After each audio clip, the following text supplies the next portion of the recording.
Shalom Bapak Ibu yang dikasihi Tuhan. Selamat pagi semuanya. Saya percaya kita semua hadir ke tempat ini dengan kerinduan. Kita mau menyembah Tuhan dan memberikan yang terbaik kepada Tuhan. Mari kita siapkan hati kita sebelum kita masuk dalam hadirat Tuhan. Kita mau mempersiapkan hati kita, kita mau bersyukur kepada Tuhan. Karena Tuhan sudah baik kepada kita. Terima kasih Tuhan Yesus, kami bersyukur kepadamu.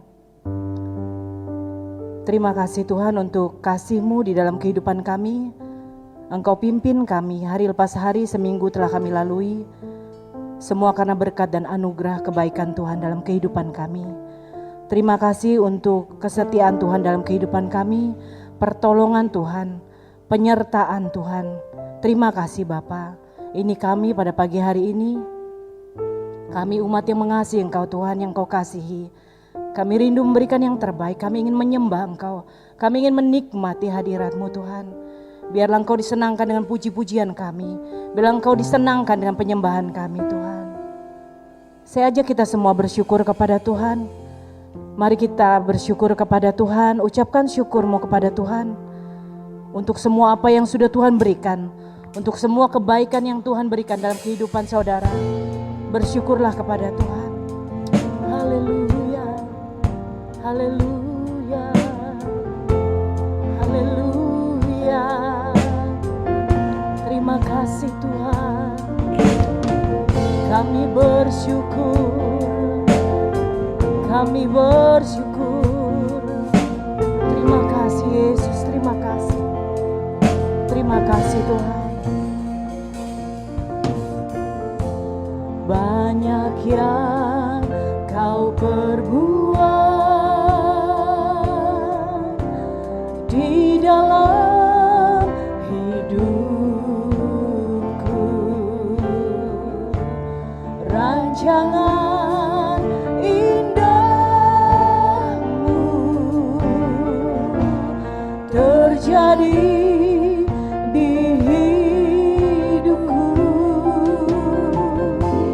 Bapa yang mengerti segala yang ku perlu,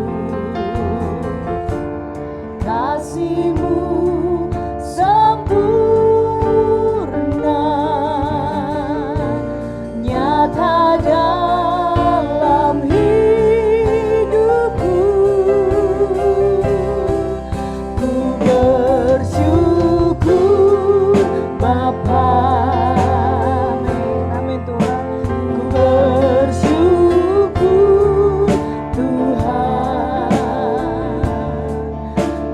Kasih setiamu di dalam hidupku, ku bersyukur, ku bersyukur, haleluya, ku bersyukur Tuhan, buat kasih setiamu di dalam hidupku. Ku bersyukur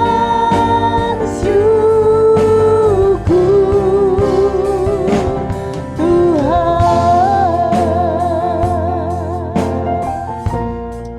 Terima kasih Tuhan. Oh baik Tuhan, terima kasih Bapa. Mari sama-sama jemaat kita menyanyikan pujian ini sekali lagi.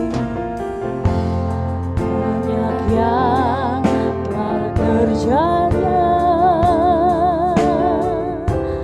di dalam hidupku, rancangan indahmu terjadi di hidupku. Bapa yang mengerti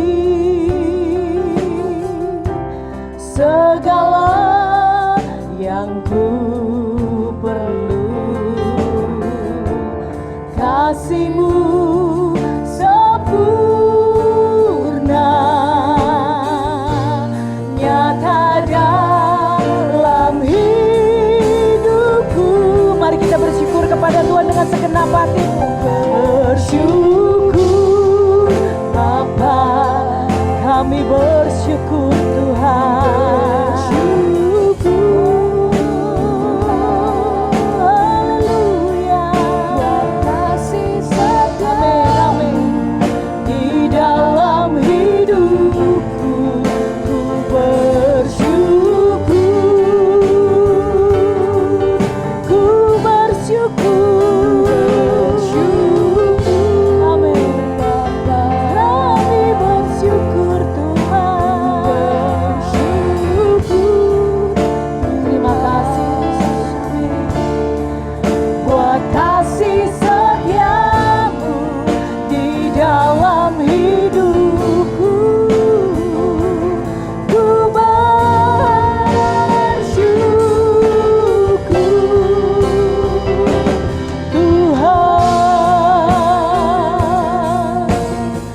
Banyak yang Kau perbuat di dalam kehidupan kami.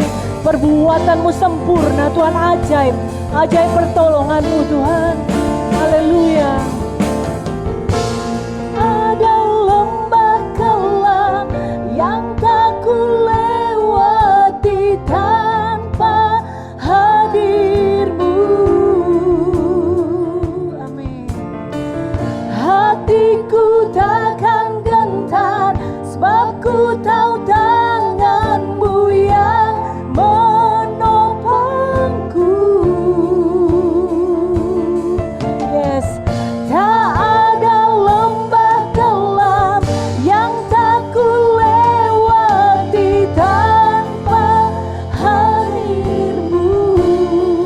Amin Tuhan. Hatiku takkan gentar, sebab ku tahu tangan-Mu yang menopangku. Amin. Kaulah Yesus, Kaulah Tuhan, hanya Kau ku percaya. Kaulah Yesus, Kaulah Yesus, Kaulah Tuhan, harapan hidupku. Ku bersyukur Bapa. Mari kita bersyukur kepada Tuhan. Ku bersyukur. Bersyukurlah kepada Tuhan dengan segenap hatimu. Terima kasih Yesus. Kau baik Tuhan, terima kasih. Di dalam hidupku, ku bersyukur. Kami bersyukur. Terima kasih Yesus. Ku bersyukur Tuhan. Bersyukur. Amin. Amin Yesus. Buat kasih setiamu di dalam hidupku, ku bersyukur.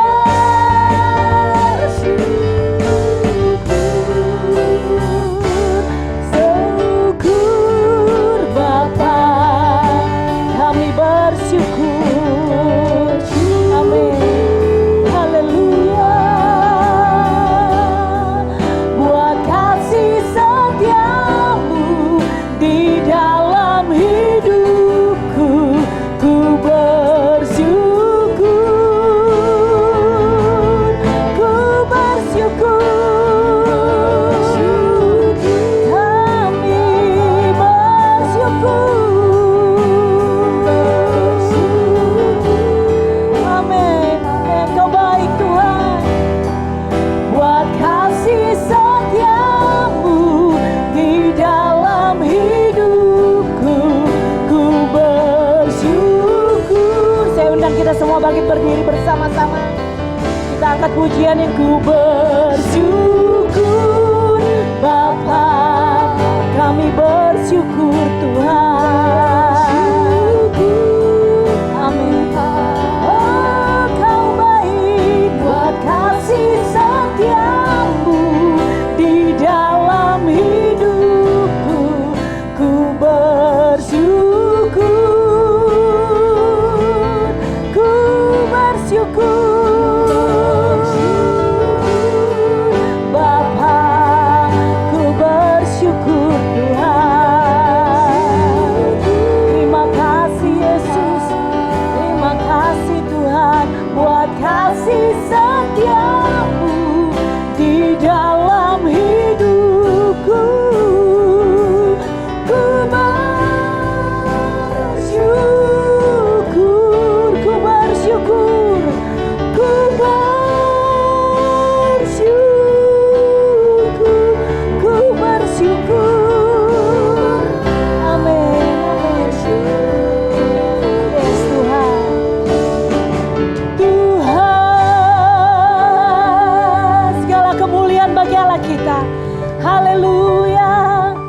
Terima kasih Tuhan, kami bersyukur kepadamu. Hati kami siap memuji Engkau lebih dan lebih lagi. Kami mau beria-ria dalam hadirat-Mu Tuhan.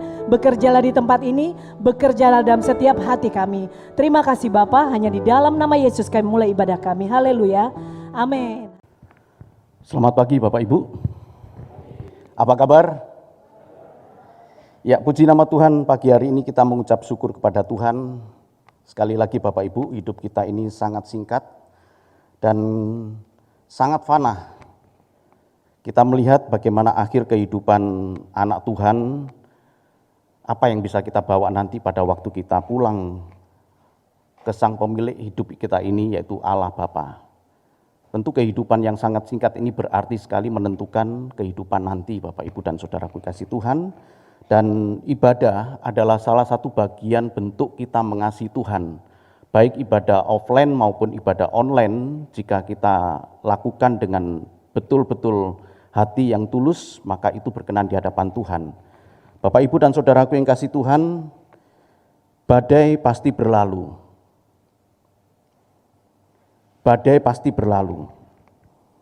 Kita sudah menjalani kehidupan semacam ini, dalam pandemi ini, sudah setahun lebih. Tapi kita yakin dan percaya, badai pasti berlalu. Dalam kehidupan yang demikian sukar ini, kita sangat yakin bahwa Allah menyertai kita seperti saat ini Bapak Ibu ada. Itu karena bukti kasih setia Tuhan yang begitu setia mengasihi kita. Mari Bapak Ibu dan Saudaraku, kita akan sama-sama belajar lewat kebenaran firman Tuhan ini. Kita akan membuka di dalam Rut 1 ayat 1 sampai dengan ayat yang ke-22.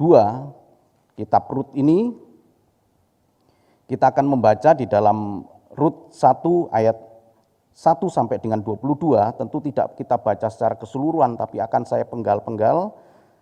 Kita akan bagi dalam 3 bagian. Saya minta tolong dibacakan Rut 1 ayat 1 sampai dengan ayat yang ke-7. Rut 1 ayat 1 sampai dengan 7. Pada zaman para hakim memerintah, ada kelaparan di tanah Israel. Lalu pergilah seorang dari Betlehem Yehuda beserta istrinya dan kedua anaknya laki-laki ke daerah Moab untuk menetap di sana sebagai orang asing. Nama orang itu ialah Elimelech, nama istrinya Naomi, dan nama kedua anaknya Mahlon dan Kilion, semuanya orang-orang Efrata dari Betlehem Yehuda. Dan setelah sampai di daerah Moab, diamlah mereka di sana. Kemudian matilah Elimelech, suami Naomi, sehingga perempuan itu tertinggal dengan kedua anaknya. Keduanya mengambil perempuan Moab, yang pertama bernama Orpa, yang kedua bernama Rut, dan mereka diam di situ kira-kira 10 tahun lamanya. Lalu matilah juga keduanya, yakni Mahlon dan Kilion, sehingga perempuan itu kehilangan kedua anaknya dan suaminya. Kemudian berkemaslah ia dengan kedua menantunya, dan ia pulang dari daerah Moab, sebab di daerah Moab ia mendengar bahwa Tuhan telah memperhatikan umatnya dan memberikan makanan kepada mereka. Maka berangkatlah ia dari tempat tinggalnya itu bersama-sama dengan kedua menantunya ketika mereka sedang di jalan untuk pulang ke tanah Yehuda. Amin. Bapak, Ibu, dan Saudaraku, pokok permasalahan di dalam kitab Rut ini, Rut 1 ayat 1 sampai dengan yang ke-7 adalah kelaparan. Maka kelaparan mengubah segala-galanya. Mengubah cara hidup, mengubah kondisi, termasuk dalam keluarga Elimelech ini. Kelaparan kemudian dia membuat mengungsi ke tempat lain, ke daerah Moab. Dan ternyata di tempat itu mereka tinggal 10 tahun lamanya, tetapi terjadi perubahan yang begitu drastis dalam kehidupan keluarga ini. Elimelech mati. Sementara dia tidak mempunyai menantu sebelumnya. Dan kemudian anaknya itu kemudian mengambil menantu. Yang kalau kita lihat di sini, keduanya mengambil perempuan Moab. Berubah. Berubah Bapak Ibu. Orang Israel itu sebenarnya tidak diperbolehkan untuk bergaul, apalagi mengambil perempuan dari Moab. Tapi inilah yang terjadi. Keduanya mengambil perempuan Moab, yang pertama bernama Orpa, yang kedua bernama Rut. Dan mereka diam di situ kira-kira 10 tahun lamanya. Lalu kemudian mati juga anaknya. Malion dan Kilion mati. Badai pasti berlalu. Tapi bukan badai yang mereka alami yang berlalu pada saat itu. Badai yang berlalu artinya ayat 6 dan ke-7 itu kemudian mereka mendengar kelaparan yang terjadi di Yehuda itu, di Bethlehem itu ternyata berhenti. Mereka mendengar Tuhan memperhatikan umatnya dan memberikan makanan kepada mereka. Musim panen datang. Badai itu berlalu di Yehuda. Tapi bukan berarti badai berlalu dalam kehidupan Rut ini. Naomi ini. Nah Bapak Ibu dan Saudaraku, catatan beberapa tokoh Alkitab itu punya problem. Ayub, problemnya adalah anak dan istri, serta bisnis dan tubuhnya. Sepanjang hari Ayub mengeluh kepada Tuhan tentang perilaku anaknya. Dia mempersembahkan korban supaya anaknya selamat. Dia berdoa supaya anaknya bertobat, tapi tiap hari mereka berpesta pora. Sampai terjadilah satu keadaan yang tidak baik. Demikian juga dengan istri Ayub. Pada waktu keadaan baik, istri baik. Tapi begitu keadaan berubah, istri berubah dan berkata kepada Ayub, terkutuklah engkau, matilah engkau. Tidak ada wanita di tempat ini seperti istri Ayub ya, semuanya baik-baik, dalam keadaan baik pun baik, dalam keadaan kekurangan pun juga baik. Amin. Insya Allah. Nah Bapak Ibu dan Saudara, Abram juga begitu, Abram dan Sarah juga begitu. Dia punya problem keturunan dan problem ini panjang. Sampai Abraham berumur 99 tahun. Tidak selesai problem itu, tapi badai berlalu. Iskak juga demikian. Anak Abraham ini, dia punya problem. Tidak seperti lelaki lainnya. Kalau lelaki lainnya kan dia cari pasangan hidup. Tapi Iskak, anak mama. Sehingga Abraham berkata kepada Eliezer, pergilah ke saudaraku, carilah perempuan buat anakku. Satu-satunya pemuda yang pasangan hidupnya dicarikan, Iskak. Berbeda dengan Simson. Simson cari, belusukan. Di tempat ini tentu tidak ada seperti Simson yang belusukan, cari sana sini ketemu kemudian enggak ya.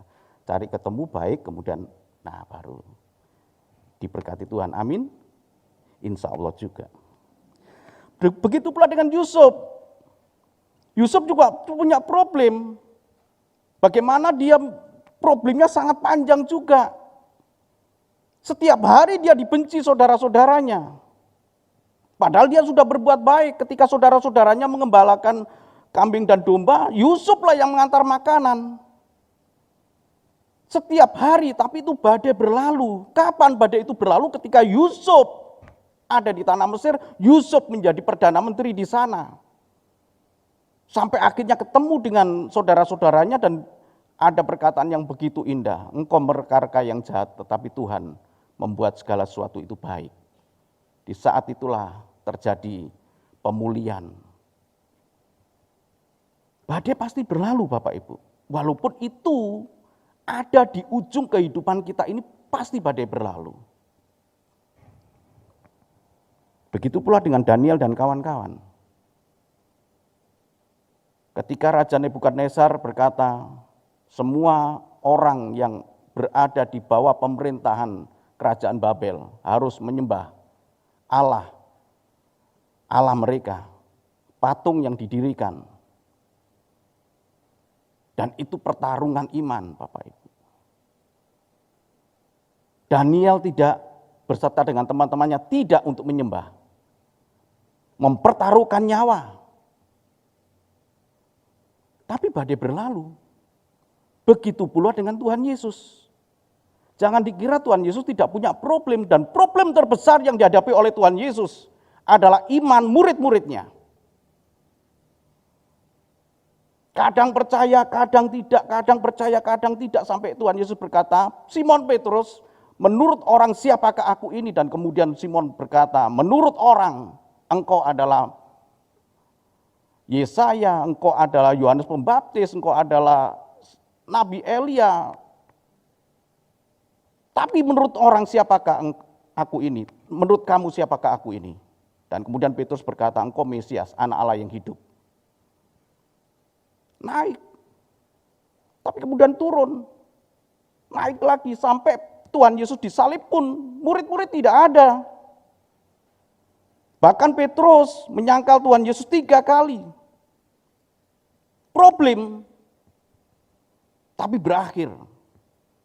Berakhir pada waktu Tuhan Yesus bangkit. Itu pun juga masih orang ragu-ragu. Nanti akan saya bahas di dalam Paskah. Murid-murid ragu-ragu, apa betul ini? Karena kebangkitan belum pernah terjadi.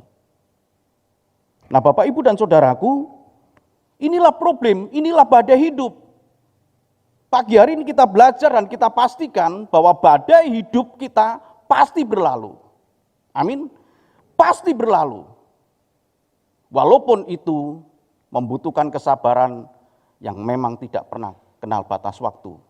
Kapan kesabaran itu akan berakhir? Orang berkata ada batasnya, tapi anak Tuhan berkata tidak. Memang kita diajar oleh Tuhan, kesabaran itu tanpa batas. Jangan terpengaruh oleh orang lain. Banyak filosofi, banyak pendapat dari orang lain yang begini, yang begini. Enggak. Kesabaran tanpa batas. Kasus Ruth dan Naomi ini, yang pertama adalah kelaparan. Ayat 1. Kelaparan.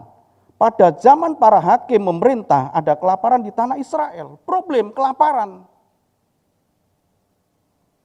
Tidak pernah ada persoalan dalam kehidupan kita yang tidak pernah diselesaikan oleh Tuhan. Persoalan terbesar dalam hidup kita, apakah kita sangat mempercayai Dia atau tidak? Alkitab tidak menceritakan berapa rombongan yang keluar dari Bethlehem ini.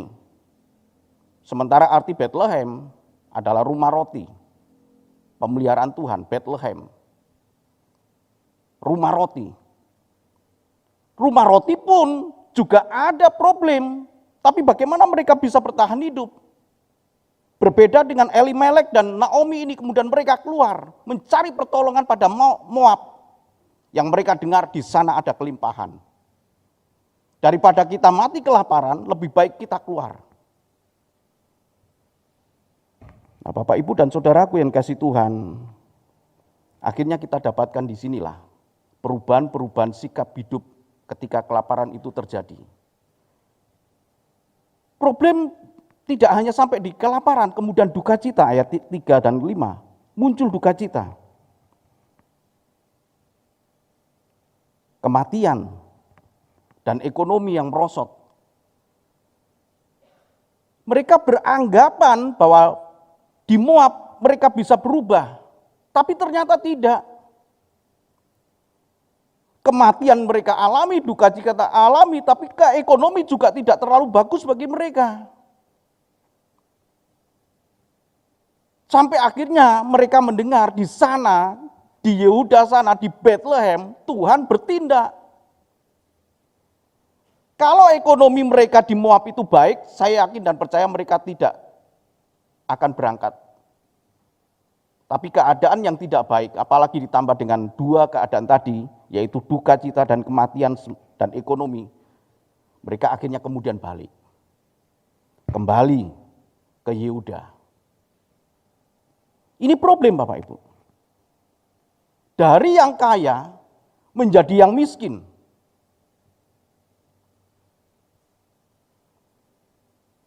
Dari yang kaya menjadi yang miskin. Saya punya seorang teman, Bapak Ibu. Tapi dia bertahan di dalam iman. Dia hidup dalam kelimpahan.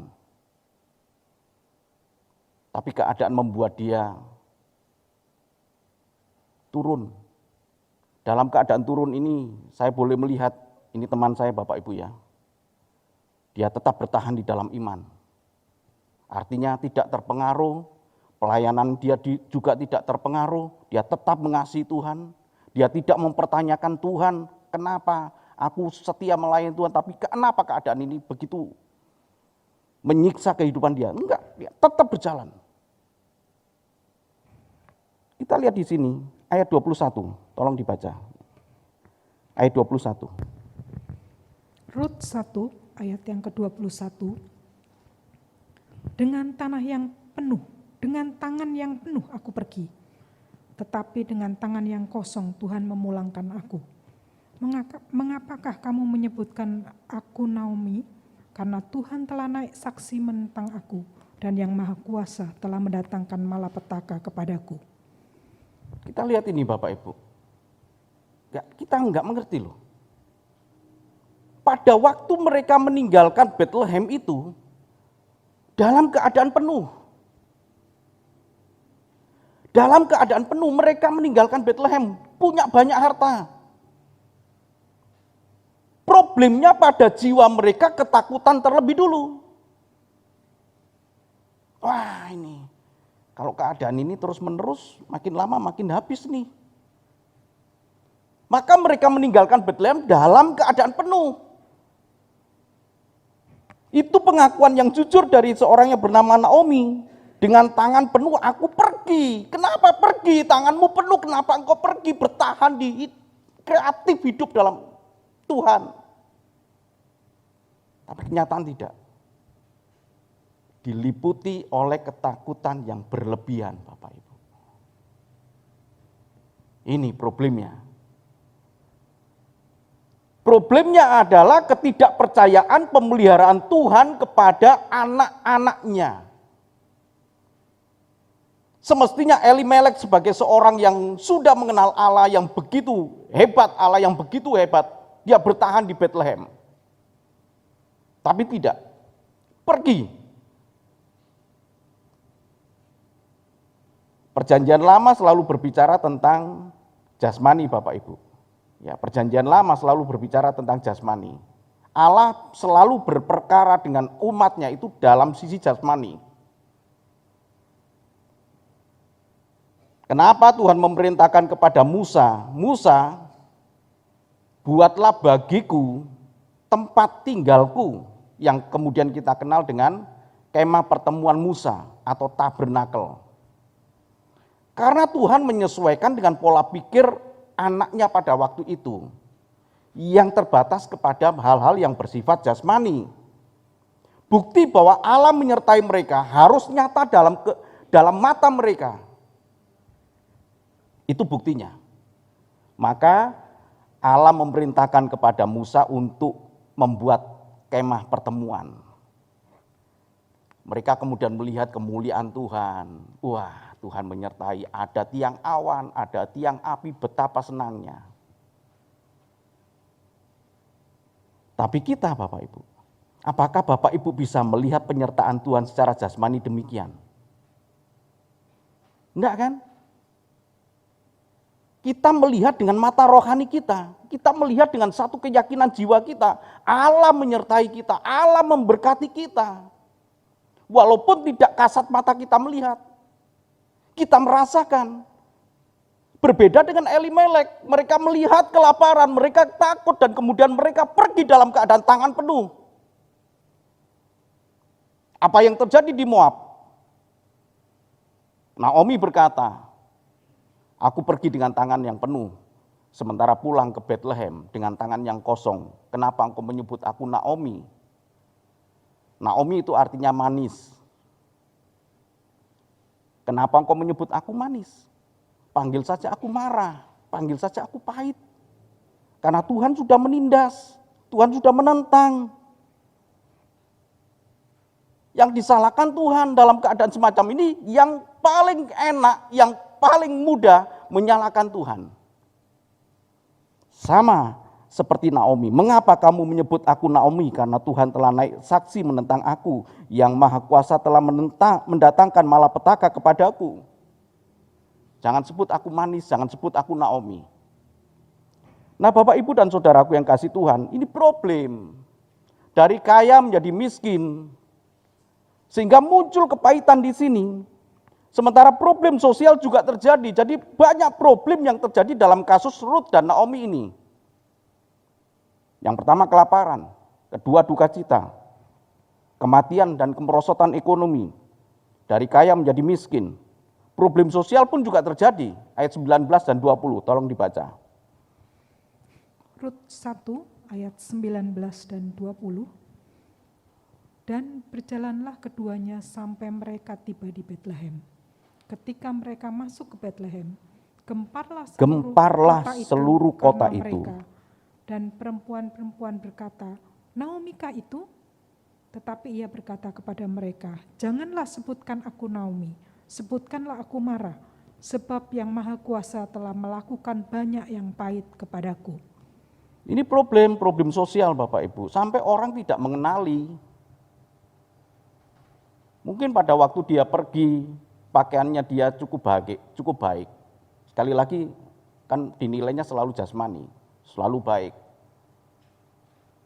Tapi begitu masuk ke kota itu dalam keadaan gembel, dalam keadaan yang tidak baik, mungkin bajunya lecek, kemudian orang, loh, ini Naomi kah ini?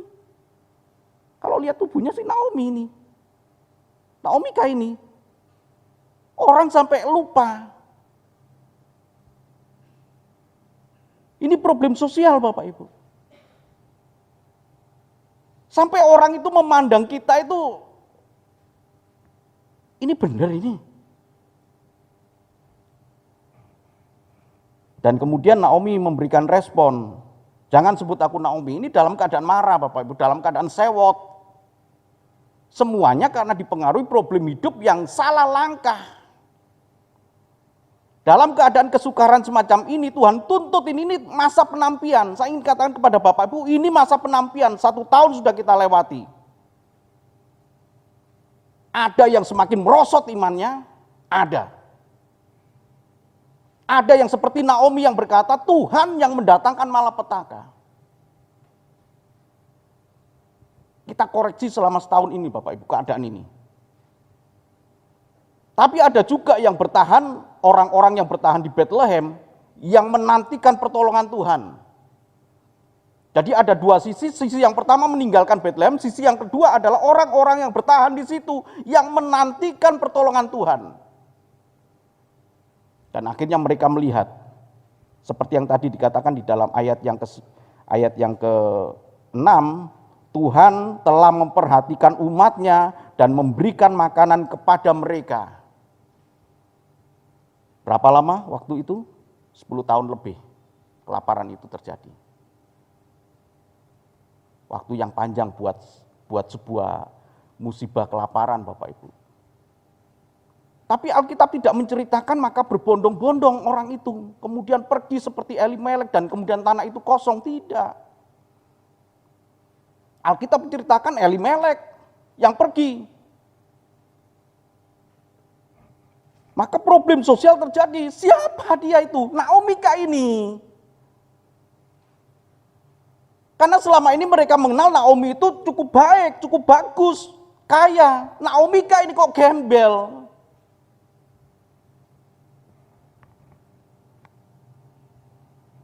Dan problem selanjutnya adalah perjalanan Moab ke Bethlehem, Bapak Ibu. Moab ke Bethlehem itu kira-kira 80 sampai dengan 100 km. Kalau jalan kaki itu 7 sampai dengan 10 hari. Kalau jalan kaki. Tapi kalau melihat kondisi ekonomi mereka sudah habis, tidak punya ternak, tidak punya keledai, tidak punya. Mereka jalan kaki 7 sampai dengan 10 hari. Ini problem, artinya begini, kalau ada laki-laki masih kuat, tapi ini perempuan-perempuan. Mereka berjalan di padang gurun untuk mendapatkan, untuk menikmati berkat Tuhan yang mereka dengar dari yang lain. Ini pelajaran sangat baik Bapak Ibu. Kadang kita ingin menikmati berkat yang dilihat yang dinikmati oleh orang lain. Iya.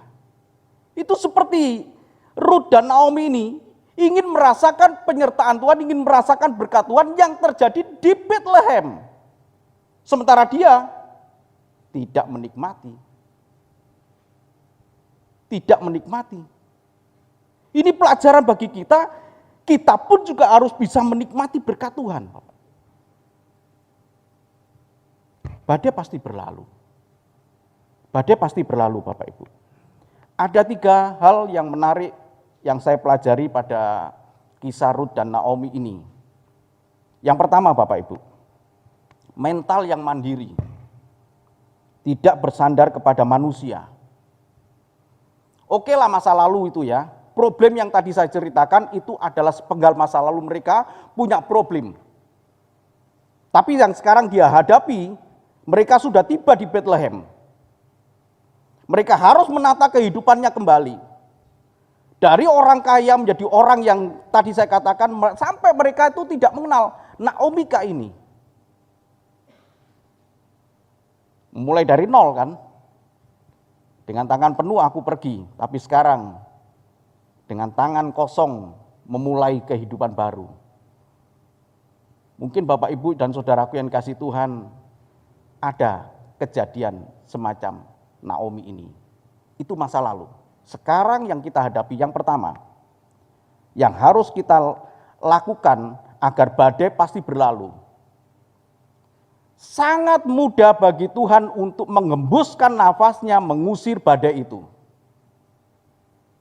Tapi Tuhan tidak akan pernah mendidik kita menjadi seorang yang dewasa, seorang yang kuat. Kalau Tuhan menghembuskan nafasnya kemudian hilang badai. Sangat mudah bagi Tuhan. Tapi cara Tuhan bukanlah demikian. Cara Tuhan adalah mendidik kita. Kita coba lihat. Dalam Rut 2 ayat 1 dan 3. Ini mental mandiri. Tidak bersandar kepada manusia. Rut 2 ayat 1 dan 3. Rut 2 ayat 1 dan 3. Naomi itu mempunyai seorang sanak dari pihak suaminya, seorang yang kaya raya dari kaum Elimeleh namanya Boas. Pergilah ia, lalu sampai di ladang dan memungut jelai di belakang penyapit-penyapit. Kebetulan ia berada di tanah milik Boas, yang berasal dari kaum Elimeleh. Apakah dia kemudian datang kepada Boas karena Boas itu kaya? Tidak. Apakah dia mengemis-ngemis dan meminta pertolongan? Tolonglah, kita kan masih sanak saudara. Dan kemudian memanfaatkan kekayaan saudaranya itu untuk menolong dia. Tidak, Bapak Ibu. Ini Alkitab menulis dengan begitu hebat Bapak Ibu. Naomi itu mempunyai seorang sanak dari pihak suaminya, seorang yang kaya raya dari kaum Elimelek namanya Boas. Dengan keadaan yang seperti tadi saya katakan mulai dari yang nol, dia tidak punya apa-apa, maka dia pungut jelai. Pergilah ia lalu sampai di ladang dan memungut jelai di belakang penyapit-penyapit. Ini kata yang nggak boleh kita hapus Bapak Ibu. Kebetulan ia berada di tanah milik Boas. Dia nggak tahu kalau itu miliknya Boas. Dia nggak tahu. Kebetulan ia berada di tanah milik Boas yang berasal dari kaum Elimelek. Dia nggak tahu. Memungut jelai itu beda dengan gandum Bapak Ibu ya. Jelai itu adalah second grade atau low grade rendah dari gandum. Jadi kalau ada gandum, kemudian ada jelai, kan ada juga beras yang bagus, kemudian ada juga beras yang jelek gitu Bapak Ibu ya. Ini dia pungut jelai. Dan kalau mereka itu memungut panen itu ya, pada bagian pinggir itu nggak boleh dibabat habis. Itu orang Israel itu. Tuhan ngajar itu begitu dalam Bapak Ibu. Supaya mereka punya hati peduli kepada orang lain.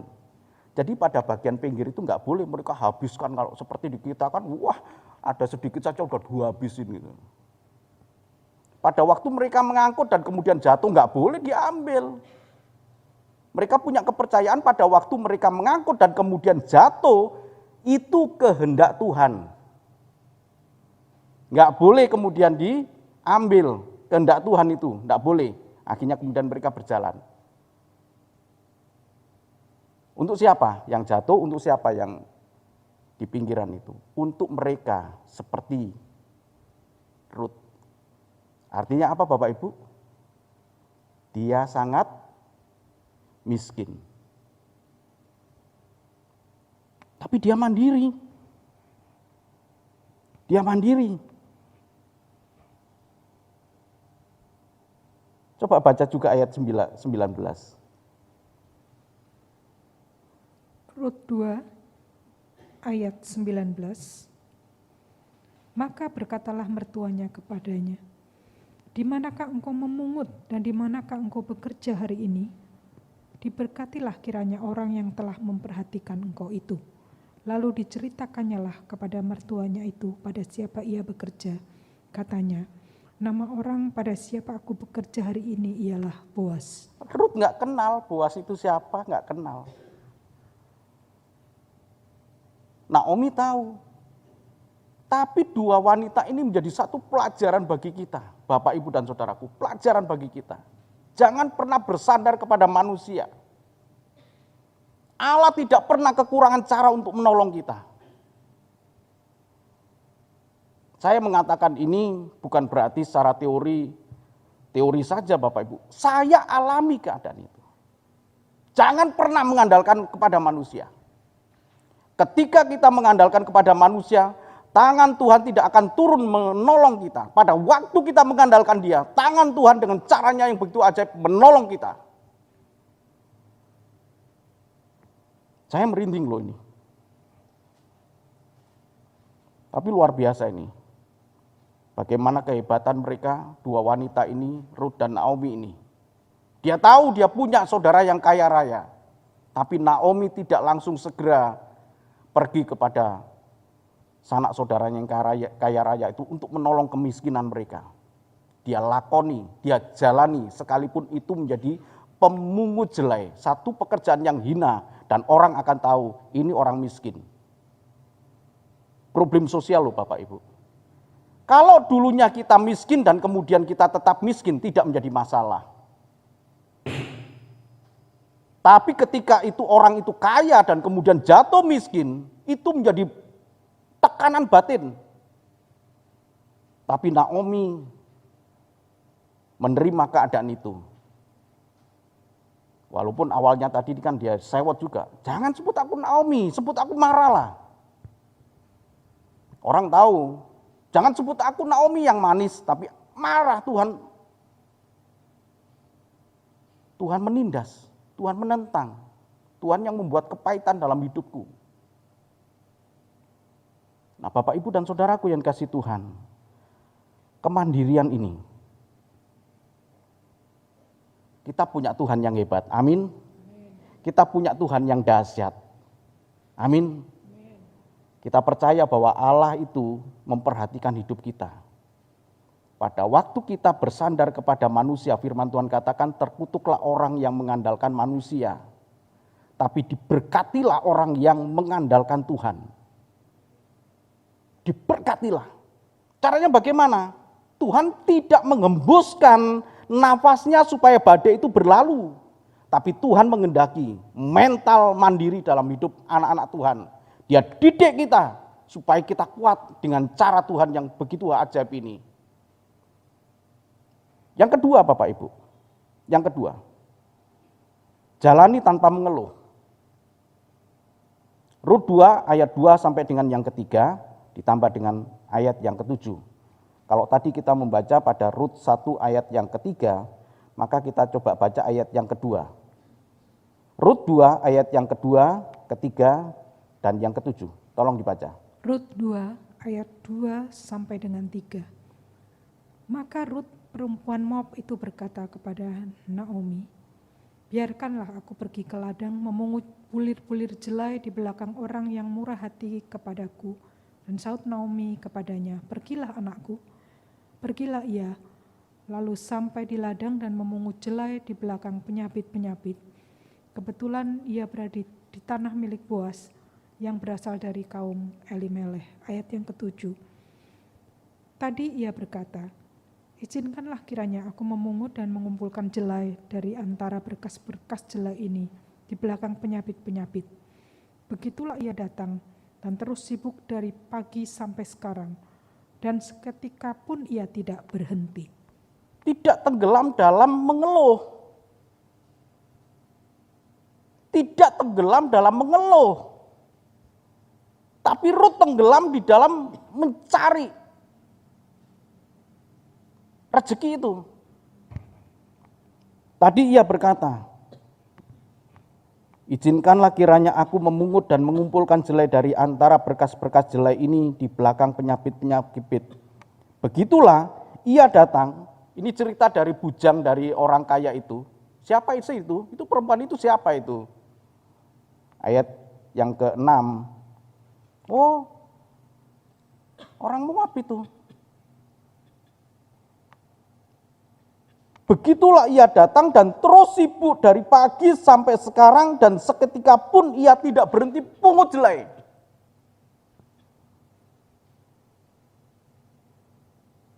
Lihat Bapak, Ibu, dan Saudaraku. Dia tidak mengeluh. Dia datang kepada Naomi dan berkata, biarkanlah aku pergi ke ladang memungut bulir-bulir jelai di belakang para penyabit. Biarkanlah aku. Oh, pergilah anakku. Bukan Naomi karena sudah tua. Tapi dua wanita ini saling dukung-mendukung. Yang satu tidak bisa bekerja, dia mendukung dalam doa. Yang satu bekerja, dia bekerja dengan tekun. Tidak tenggelam keduanya dalam mengeluh kepada Tuhan. Sekalipun dia pernah mengeluh, tapi sekarang dia hadapi, ke depan ini dia dihadapi dengan sikap mental yang mandiri. Kan kadang-kadang orang bisa kembali lagi kepada seneng kan, orang kemudian cerita masa lalu. Dulu saya kaya, dulu saya begini, dulu saya begini. Dulu saya sering nolong orang, sekarang saya miskin. Mana pertolongan orang? Terus begitu. Orang feedback kepada kehidupan. Enggak, Naomi enggak. Dulu memang dia punya tangan yang penuh, orang yang kaya. Tapi sekarang dia hadapi, bekerja. Badai pasti berlalu. Terlalu mudah bagi Tuhan untuk menghalau badai itu. Tapi Tuhan mau kita menghadapi badai itu sampai badai itu berlalu. Karena pertolongan Tuhan di dalamnya. Kekuatan hidup kita yang kita peroleh itu Tuhan yang memberikan kekuatan. Kita lihat di sini, jalani tanpa mengeluh. Pergi ke ladang memungut jelai, itu orang miskin seperti yang tadi saya katakan. Bekerja dengan tekun tanpa mengeluh, tidak malu. Kalau dulu dia kaya, orang akan melihat, loh ini kan mantunya Rut mantunya Naomi. Naomi dulu kan kaya, kok bisa miskin begini?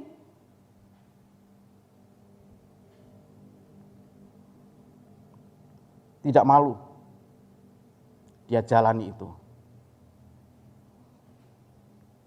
Seperti seorang teman tadi saya ceritakan Bapak Ibu.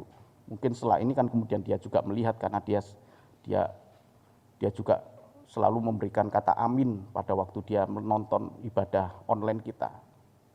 Dia dulu kaya. Ketika terperosok pun dalam keadaan ekonomi yang sangat rendah, dia tetap mengandalkan Tuhan. Dia bekerja apa adanya. Dia lakoni itu. Persis seperti ini loh. Tapi kemudian Tuhan memberkati dan memberkati.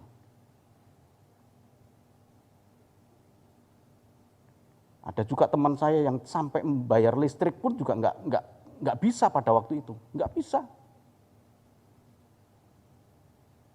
Listriknya padam karena nggak bisa bayar PLN.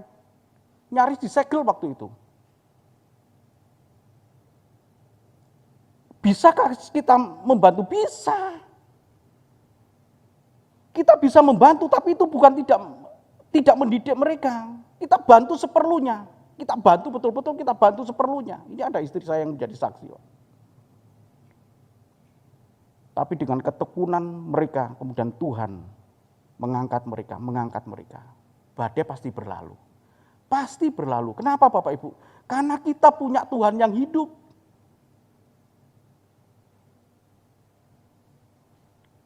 Kita punya Tuhan yang hidup. Dia tidak malu kalau dulu dia kaya. Dia jalani tanpa mengeluh. Dan yang terakhir Bapak Ibu, sekalipun susah, tetap menjaga etika moral. Rut 2 ayat yang ke-7. Tadi sudah kita baca. Tetapi ia berkata, izinkanlah kiranya aku memungut. Dia punya etika. Bukan mentang-mentang yang sudah miskin kemudian serobot-serobot gini ya. Seenaknya sendiri, kemudian ketika ditegur, gara-gara saya miskin sih. Mentang-mentang saya miskin, saya diperlakukan demikian. Bukan karena karena engkau gak sopan. Tapi sekalipun ini terperosok, dia tetap jaga etika itu, etika moral itu. Ayat 10, dibaca. Rut 2 ayat yang ke-10. Lalu sujudlah Rut menyembah dengan mukanya sampai ke tanah dan berkata kepadanya, mengapakah aku mendapat belas kasihan daripadamu, sehingga Tuhan memperhatikan aku, padahal aku ini seorang asing? Ya, kalau mau bahasa kasarnya, padahal saya ini orang yang najis Bapak Ibu. Orang Moab. Orang Moab yang layak diusir dari Yehuda. Kenapa engkau berbelas kasihan? Punya etika. Kemudian ayat 19, dalam kesusahan Rut ini, dia memberkati orang yang baik. Diberkatilah orang itu. Izinkanlah kiranya aku, lalu sujud mereka sampai ke tanah. Bapak, Ibu, dan saudaraku yang dikasihi Tuhan, pada bagian terakhir ini saya ingin Bapak, Ibu, dan saya untuk membaca satu renungan pada pagi hari ini. Tolong disampaikan. Kita baca bersama-sama ya. Kita baca bersama-sama. 1, 2, 3. Tuhan pasti menolong dan tidak pernah membiarkan anak-anaknya yang tetap hidup di dalam Tuhan, sekalipun ia menghadapi badai. Badai pasti berlalu. Tuhan memberkati. Amin.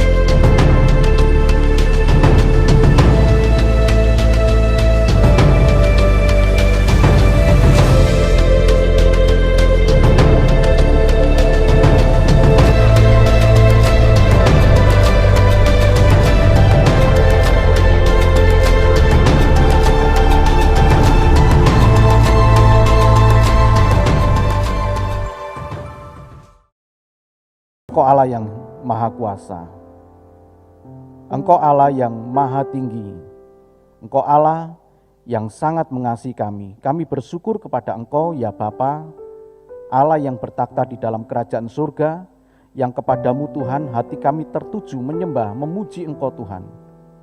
Engkaulah Allah yang layak kami sembah. Terima kasih buat kebenaran firman-Mu Tuhan. Engkau menguatkan kami Tuhan. Dan Engkau punya begitu banyak cara untuk menolong kami Tuhan.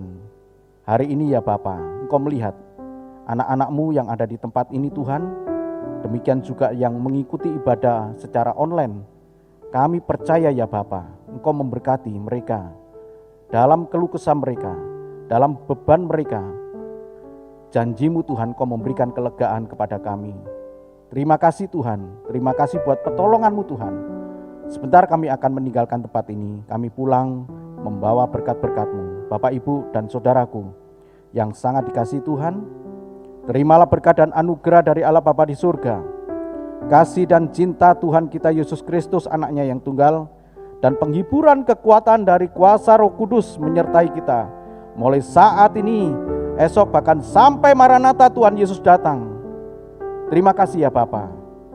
Engkau Allah yang maha besar, Engkau Allah yang memberkati kami, Engkau Allah yang melindungi kami, Engkau Allah yang menyinari kami dengan wajah-Mu Tuhan dan memberikan kepada kami kasih karunia.